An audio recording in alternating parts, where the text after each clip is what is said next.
What's up, guys? This is Brady over at Mountain Movement.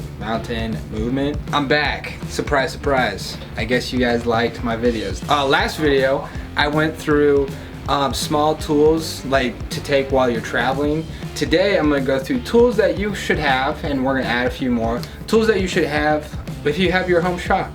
Here, I kind of have just a shop for a bike shop, and you don't need to go as extreme as we do. We have a lot of specialty tools and tools that you may or may not use, but there's some that you could grab from Park Tool. We really love Park Tool, or just really any specialty tool store in general, and that could really make your life easier and help you work on your bikes yourself. The first one I'm going to go off with is a stand. It gets really hard to work on a bike yourself if you don't have a stand. At my parents', before I had the opportunity to work at a bike shop, I would use my garage door and hang the seat from the garage and just stop it as it was going up. That works. It kind of gets wobbly because it's not secure. So if you're really interested, you don't have to go as fancy as we did, but you can get the Park Tool stand, and it's actually really helpful no matter what you do. Some other tools, I'm gonna go into my tool chest. Tire levers.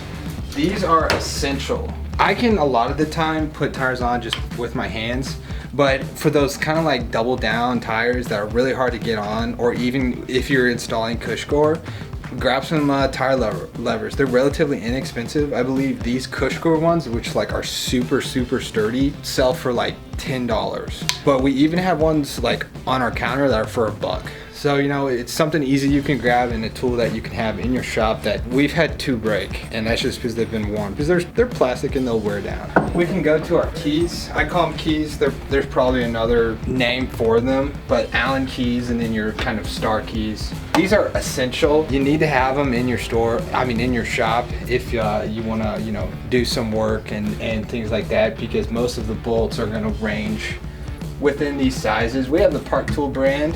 These are Park Tool as well. They're just a little bit more nicer, and they swivel and things like that. Really essential tool are just a couple of wrenches. We range from 17 to 7, but really, in my opinion, I've really only used 12 to 7. So it's really up to you. Down here we have screwdrivers. You're gonna have that really in any tool area. If you have a house and you're preparing for like a bike workshop and you don't have a Phillips and a flathead screwdriver, you probably shouldn't be looking into getting some tools for your bikes. This one I really like. This is kind of just like I'm throwing in a favorite. This is a rotor alignment, and so when you're building your bike, you put on your rotor. Sometimes they don't get on evenly and they'll rub against your brakes, and so you can put this on, bend it back a little bit, and you can make your rotor aligned. A chain breaker. You can get multi-tools that have a chain breaker on it. This is the Park Tool one. You're messing with chains a lot. Chains break all the time. You need to cut a chain for correct sizing. This is a really important tool to have. If you want to go into kind of the wheel building range, but even if you don't, tension is key, because it can lead to things like, basically your rim coming off of your bike. I've never seen that happen. I've seen some gnarly, wheel damage just from people not taking care of their bikes. You do need to get your wheels checked on to see if they're staying true, which could affect your ride. And then also if they're staying laterally true. Well, it's kind of like the hops. So like a bike can go out of true this way so that it's going back and forth, and then it can also go out of true where it's hopping. And so you want to make sure that's true. And then a lot of the reasons is because your spokes will become unloose. So this is a handy tool where you can just check your spokes to make sure that they're in the right tension. You just kind of want to keep the tension even around the wheel. Some nice cable clippers could never hurt as well. This clips cables. It also pinches your little wire nipples, is what they're called. They're called cable tips, fits. This is really handy. And you also kind of want to have an assortment of torque wrenches. A lot of the times if you tighten some things down too tightly on your bike, it can affect the performance of the bike. And you also certainly don't want to strip any bolts. They have different measurements of what they do, and then this is a kind of one that does multiples. We also have the actual torque wrench in our tool chest. If you're just kind of trying to get a one and done kind of deal, I would recommend getting the torque wrench, which I can. We have the multiple sizes TW52. It's super handy. It helps with torquing. But if you're trying to get a one and done deal, this one fits all.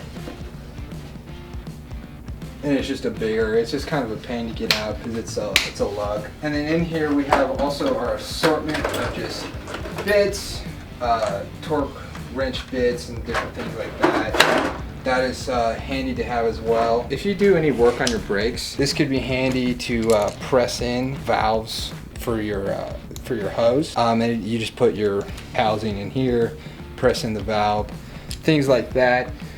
Here's a dummy pedal. You can tell from the use, we have lost all of the threads from this, and that just shows that we use it a lot. We don't always have pedals on our bikes, and so just throwing one of these on so that you can check your shifting and things like that. Very handy. It's not needed. You can also make your own dummy pedal at home. Here's a shock pump. Very necessary tool. A lot of people even have them on them as they ride, so this is really important as well. This is a star nut setter. Sometimes those rust. I've also seen one actually break in the steer tube. It was a pain to get out. You just put it on your steer tube, it comes up like this, and you hammer it down. Probably my favorite purchase here is the air compressor. A lot of people have pumps. The air compressor is just easy to have. It has minimal maintenance. You sometimes have to take out the water and different things like that. But other than that, it doesn't really do anything. And then I really like the analog gauge of air pressure. I do believe there is a digital, but I don't like the idea of, you know, replacing batteries and things like that. If this was found helpful, make sure you like and subscribe. Check out our Instagram. We post daily about the products we have, and if you like some of the products you see, we sell a lot of them on our e-com store. Peace. Bye.